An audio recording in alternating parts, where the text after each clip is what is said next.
Welcome to another episode of Walk and Talk. This is where I walk and talk, get some fresh air, clear my mind, be at peace and whatnot. Let me jog across the street before it be splat, and that's that. Okay, now I'm back to Walk and Talk. Yeah, this is Walking and Talking, not teaching and preaching. So whatever I'm saying is not advice or anything, just thoughts. And I will talk about the most popular topic that everyone talks about, themselves. So I'll be talking about me. What's the furthest I've walked in a single day? I've walked about 20 miles in one day. He said 20 miles, and I've done it like 10 days in a row. So that's 200 miles in 10 days. I'll say, how did you do that? Well, if you jog that, you will be in some pain. You got to recover. But if you're walking, your body recovers really quickly from walking. Now, I'm not saying I did this from day one, like, oh, I'm just going to get up and start walking, and I walk that. But after you get used to walking a little bit, and because the first time you go for a walk, your thighs will be burning, or your ankle, or whatever, your shins, or, anyway, whatever. It's like anything, you build up. But it's easier to recover from walks. So I'll describe exactly how I did it so you know it's true when I say I walk 20 miles a day for like 10 days straight. I'm not saying do this for life, but I did do this for one period. I did it one time, all right? It's doing that on walking competition we had at work, and I think people did it. So here's how it goes. Okay, if you walk at moderate pace like I'm doing now, I'm not jogging, I'm not trying to fast walk, nothing like that. This is about 3 miles per hour on a treadmill, about the pace that I'm going now. So that's 3 miles an hour. So how many hours will it take you to get to 20 miles? Okay, 3 times 7 is 21. So that's 7 hours of walking in a day. If you just walk 7 hours a day at a moderate, this is not even a fast pace. That's a pace like this. If you walk a little faster, you get down to like 20, 19, you know what I mean? It'd be like 7 hours, 6 hours, maybe 5.5 if you're really trying to add a little more speed to your walk. But and you recover very quickly. You could take a hot bath, soak your feet or whatever at the end of it, and it's a pretty good recovery. So break it down again: 7 hours, 3 mile walk like this. And so in the morning, you might walk 3 hours. Wake up a little early. You will lose a little sleep doing it this way, but you recover much faster. 3 hours in the morning, okay? Now, during the day at work, when you're at work, you could walk during lunch, and you could walk during some breaks. You could get in about, not really an hour's worth, because you're walking a little more faster, but those 3, 6, 9 miles right there in the morning, almost 9-10 miles right there, right? You could get another 3 miles during your work day. Okay, so that's your 4 hours. Then after work, you walk another 3 hours. And you just do that continuously. There you go. You got your 20 miles. And you're not breaking a sweat. You're recovering. And I lost quite a bit of weight doing that. It came back because that was like too extreme. Even you walking, you can't even walk extreme. You got to find a balance in life, something that you could do for the rest of your life, because you're not going to do that, even you just taking it easy like that. But it's just something that you can't do. I'm not making this a challenge, because there's always so many challenges on the internet. Oh, it's the can you do this and the can you do that, and that's whatever. So anyway, that's the furthest I've walked, about 20 some miles. And the very first time I did walk 20 miles, I was hurting, man. It was like as if I was jogging, but I was just walking. Sometimes when I get like focused in on something, zeroed in on something, like, oh, I'm gonna get this done. It's sort of like a personality where you not go down a rabbit hole a little bit, but you get really zeroed in on something and you get focused. Okay, that's it. Chinese word of the day: focus. Dranxin, focus. Stay focused. Have a focus in your life. Dranxin. Okay. So what's the focus for today? Right now I'm just focusing on doing these YouTube videos, bro. I'm trying to do this all the time, every day, all day, man. Get them views up. And so I haven't told anybody to subscribe or make comments, but everyone's saying that. you see some videos you like, or some channel you like, you should subscribe to it. People shouldn't have to remind you all the time. This seems like a follow the crowd kind of a thing. Everybody say, remember to like and subscribe and comment below. Please like, it's like you're pitching a sale. You're doing a good job. That stuff will happen naturally. A lot of people do it. I'm not kicking or saying anything bad about that, but it's good to remind the viewers that you're helping the channel support. With all you can do, share, like, subscribe, comment. But when you do something, you can't be just doing it for other people. You do it for yourself. So this is actually therapeutic in a way for me to express myself. You can express yourself. For the longest time, I was thinking, what am I going to do if I want to really do a YouTube channel? And so, should I do this? Should I do that? It's got to be natural. Whatever like that. Okay, I'm walking behind the school. I see like a baseball field over there. That reminds me of a story when I was a kid. This is kind of like a story time. And stay focused, stay on point, stay focused. Word of the day, Dranshin, focus, Dranshin. Anyway, this baseball field, I'm gonna walk backwards. Oh, walking backwards, showing the baseball field, walking backwards. That's a baseball field out there. Baseball field, yeah. I'm gonna go forward so I trip and fall. This is gonna be another kind of video, a fail video. Anyway, playing baseball. When I was a kid, I saved up all my little allowance money I had, and I bought a baseball glove. I went to the store with my grandma and granddad, and I bought this glove, and we were all out on the field, and I put on the glove, and the ball got hit to me. I caught the ball like that with the glove, and then to my weird amazement,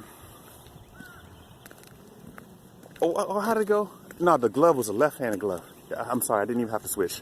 I caught the ball with the glove, and then I wanted to throw the ball, but my right hand seemed so unnatural to throw it. So I took the glove off, I put the ball in my left hand, then I threw the ball with my left hand, and I put my glove on. By the time you do all of that, of course, people could almost walk around to a home run. So every time I caught the ball with my left hand, I would take it off, get the ball, and then try to throw it back. Everyone on my team was yelling at me, "What are you doing? Stupid! Just throw the ball with your right hand. Throw it." That's when I discovered, hey, I think I'm left-handed. I should have bought a right-handed catching glove so I could throw it with my left hand, but I didn't, and I saved a long time for that allowance money when I was a kid. So that's the glove that I had to get used to using. So I got used to using that glove, and eventually I learned how to throw better with my right hand. That made me a little ambidextrous. That's maybe I could think a little flexible. So you see, I could do something like focus, like IT kind of job. Then I can do something creative like music and art and something like that. So that sort of probably helped split my brain right there, like left hand, right hand. But I do remember playing baseball, catching it with the left hand, struggling to get the ball off, put it in my hand, then throw it, and then put the glove back on every time. Everybody was going nuts out there yelling at me. I remember that really vividly. So, yeah, that's when I really discovered I was left-handed. I had no idea what left-handed, right-handed meant, but that was a deep impression feeling that I knew that, hey, there's some left-handed, right-handed thing that I'm different than some other people like that. I also noticed in the Asian culture, particularly, they want the kids to write with their right hand because when you write the characters, they come out differently when you write with your left hand versus right hand, and they think it's more natural. They think, so they actually really force a lot of kids to write with their right hand. And also in America too, I have some relatives. That kid was left-handed. They made him switch to be right-handed. Man, why you gonna do that, man? I know it's good to be ambidextrous in left brain, right brain, but oh man, why do you do that? Anyway, I think it does something with the personality too, with the switch, but it could help you in the end. So I'm not gonna say anything good or bad about that. But if the kid is left-handed, don't tell him it's bad. Just let him be a little left-handed, okay? He can be ambidextrous. Don't try to force him to do that. I'm standing here, fight for your right, for left-handers, fight for your left, fight for the left-handed. Right, so okay, anyway. Too much fighting and arguing and whatnot going on. So I'm going to try to stay away from that kind of stuff on here. This is just some peaceful, happy walk and talk thoughts. Enjoy nature. Enjoy the flowers. never mind. Just being out in nature give me some more ideas. I was walking one day. I was so surprised, man. I saw this dude walk up to some plant. Like, he started eating the plant. Right. It was like a plant, sort of like this. Let me try to get a shot of it. Let me see, where's it at? So you see that white thing there? Yeah, it was a plant, sort of like that. He walked straight up to it and then started eating it. I don't know if it's his wife or his girlfriend, but then they walked up to the plant and they was eating it. And I was just like, that's some real natural stuff there. I got to get my plants in the supermarket, or at least wash them off. I don't know if some bird or some other insects or stuff. You didn't even dust it off, bro. You just straight up ate the plant. Man, that's living in the nature. I didn't grow up and do any Boy Scout nature stuff like that. I think I'm a city kid. But I think it's good if you could do that in the nature. I have a friend. He knows all about that stuff. He knows like which wild mushrooms to eat, which, like, he could live in the woods. He could survive in the woods. Like me, I'm gonna be in trouble if I'm in the woods. I tell you straight up, I would be vegan, vegetarian, because I can't see myself catching and killing no animals. I love to eat some bacon and steak and stuff like that, but if I gotta catch an animal, I think I'm gonna be vegan. That'll be my natural way, or I find somebody who can cook that for me. Anyway, that's enough with that. Oh, another story. I saw a bird flying by. That reminds me of another memory when I was in Taiwan, and I was going off to teach English class. I was teaching English to the kids, and I got all dressed up, and going out, and I was walking. A bird flew by and pooped right on my head. I thought it was some rain or something like that. I said, "What's this?" I touched my head. I'm like, "It's a bird doo-doo in my hair." And I was getting to go off to teach class. I was like, "You've got to be kidding me, bro." I went back in the house. I was so mad. I washed my head and changed my clothes and my hands. I was like, "This is a mess. This is a mess." That could really happen to your bird. Poop right on your head. Another guy that I read his blogs a lot, Derek Sivers. He used to be like the CEO of CD Baby a long time ago. And I remember this one story that he said, like, he was like riding his bike, trying to get in shape or whatever. He rode up some mountain, and then he looked up and said, "Ah!" And right as he yawned or said, "Ah!" a bird pooped right in his mouth. I don't know, but I don't know if that's really happened or if he exaggerated, but that really happened to me. Maybe that really happened to him. If that ever happened to you, a bird poop on you, I think that's so random. That's a point in time you need to remember. And like I said, when something bad happens, it probably happens for a reason. Now I'm not advocating gambling with this next segment that I'm getting ready to say here, but this did happen to me one time. I was driving, right, and this car cut me off. And usually you blow your horn, get really mad, or you make a couple of gestures that you shouldn't make in my kids' channel. But I was mad, but I didn't take it to heart like that. What I did was I remembered that guy's license plate number.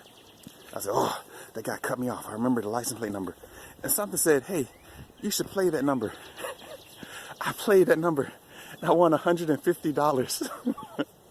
Again, not advocating gambling, but for some reason that popped into my head. It's never happened again, and I really think you should not be gambling, whatever. But anyway, that's something that happened to me that I did a while ago. Enjoy a little bit of peacetime. And what was the word of the day? I think it was focus. Drenching. Yeah, stay focused.